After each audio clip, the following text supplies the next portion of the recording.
오늘은 데이비드 호킨스 박사의 놓아버림에서 궁극의 항복과 관련된 내용입니다. 한 사람이 질문합니다.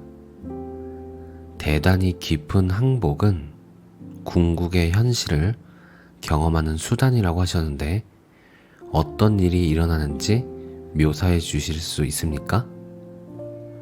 호킨스 박사가 대답합니다. 그런 항복을 가리켜 최종 수행이라고 할 수 있습니다. 놓아버림 기법을 삶의 모든 방면에서 예외 없이 적용하면 영적 수행의 에너지가 점점 더 강해집니다.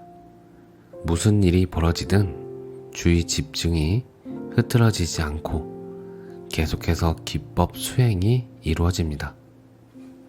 30년 동안 영적 수행을 하다 말다 했더니 그 자리 그대로입니다. 이런 이야기를 하는 사람들이 있습니다. 여기서 명상 조금 하고 저기서 기도 조금 하고 워크숍에도 가고 강연도 듣고 책도 읽고 하는 식으로 수행이 늘 산발적입니다. 다 괜찮습니다. 세상 일로 바빠서 그런 것이고 지금 축적하는 정보들은 나중에 가서 이용하게 될 것입니다. 그러나 그러다가 무슨 수행이 되었든 예외 없이 24시간 할 때가 옵니다. 진리에 대한 헌신이 모든 것을 압도합니다. 스스로 밀어붙여 헌신하는 것이 아닙니다. 자신의 운명이 끌어당기는 것입니다. 이런 지점에서 항복 기법을 사용한다고 합시다. 일이 일어나는 바로 그 순간에 모든 것을 항복하고 놓아버리는 것입니다. 사건이 1만 분의 1초 동안 일어납니다. 일어나서 정점에 이르고 사라집니다. 즉, 모든 감정, 모든 생각, 모든 욕망을 그 정점에서 놓아버립니다. 이렇게 하는 것이 연속적으로 쉼 없이 이루어집니다. 앞에서 이야기한 대로 저는 11일에 걸쳐 어떤 심한 애착을 놓아버린 적이 있습니다. 앉아서 아무것도 하지 않고 애착을 놓아버리는 일만 했습니다. 그에 대한 모든 생각, 모든 감정, 모든 기억을 놓아버렸습니다. 어떤 것이 올라오면 바로 그것을 항복했습니다. 가족의 일원을 잃었을 때 비탄을 느끼는 것은 단지 그 사람이 지금 여기에 없기 때문이 아닙니다. 모든 전생에서 겪은 모든 죽음으로 축적된 에너지가 터져나오는 것입니다. 이 특별한 항복이 11일간 밤낮으로 계속되었습니다. 그리고 마침내 멈추었습니다. 영원히 사라졌습니다. 결코 다시는 그 영향을 받지 않았습니다. 이렇듯 진지한 영적 수행이란 일이 생기는 대로 끊임없이 놓아버리는 자발성입니다. 만사를 통제하고 싶은 바람을 항복하는 자발성, 만사를 바꾸어 자기 좋을 대로 하고 싶은 바람을 항복하는 자발성입니다. 아주 빈번하게 현실의 본성에 대해 환상이 생길 텐데 그 또한 놓아버려야 합니다. 좋은 것과 나쁜 것, 바람직한 것과 바람직하지 않은 것이 존재한다는 환상입니다. 이것은 모두 마음속에 존재합니다. 현실에서 태양이 빛나고 구름이 몰려옵니다.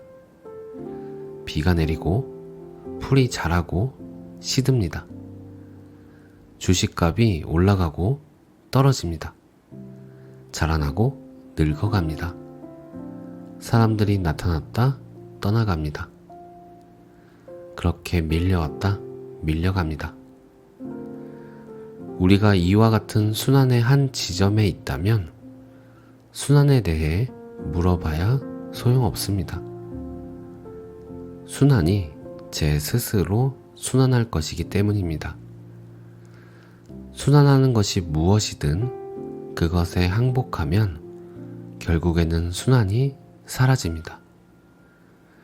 순환과 하나가 되기를 선택하고 순환이 일어날 때 순환을 바꾸어 놓으려는 바람을 거부해 사라지게 하는 것입니다. 끊임없이 그렇게 하세요. 무슨 일이 있더라도 쉼 없이 하세요. 이는 여기서 예외를 허용하고 저기서 예외를 허용할 수는 없음을 의미합니다.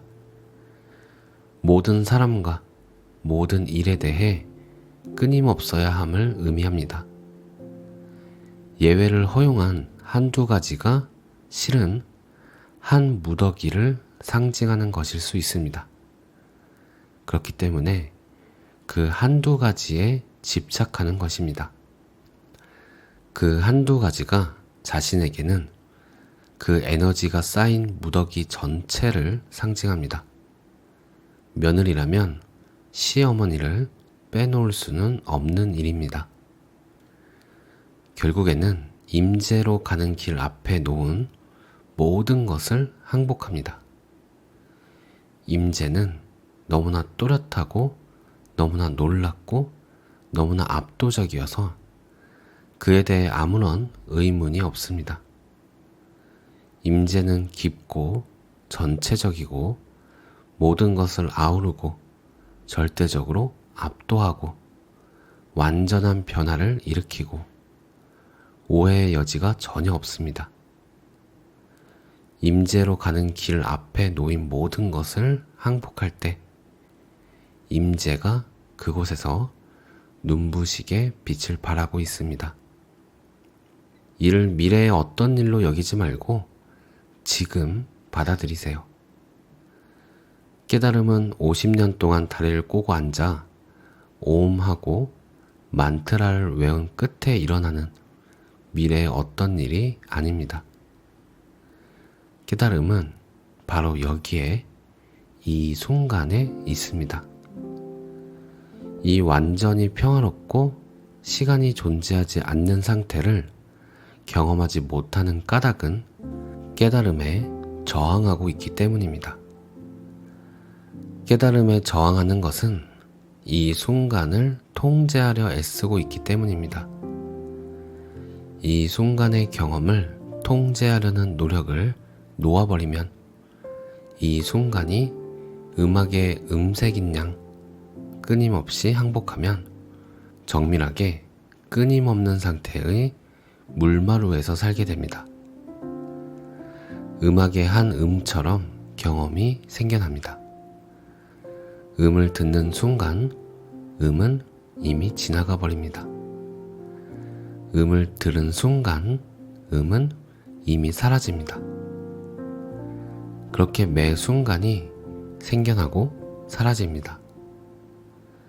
다음 순간에 대한 기대를 놓아버리고 이 순간을 통제하려는 노력을 놓아버리고 지나간 순간을 붙들려는 노력을 놓아버리세요. 방금 일어난 일에 매달리지 말고 놓아버리세요. 곧 일어나리라 생각하는 일을 통제하지 말고 놓아버리세요. 그러면 시간이 존재하지 않고 사건이 존재하지 않는 무한한 공간 속에서 살 것입니다. 형언할 수 없는 무한한 평화가 존재합니다. 이제 나는 집에 있습니다. 오늘 내용은 여기까지입니다. 감사합니다. 사랑합니다.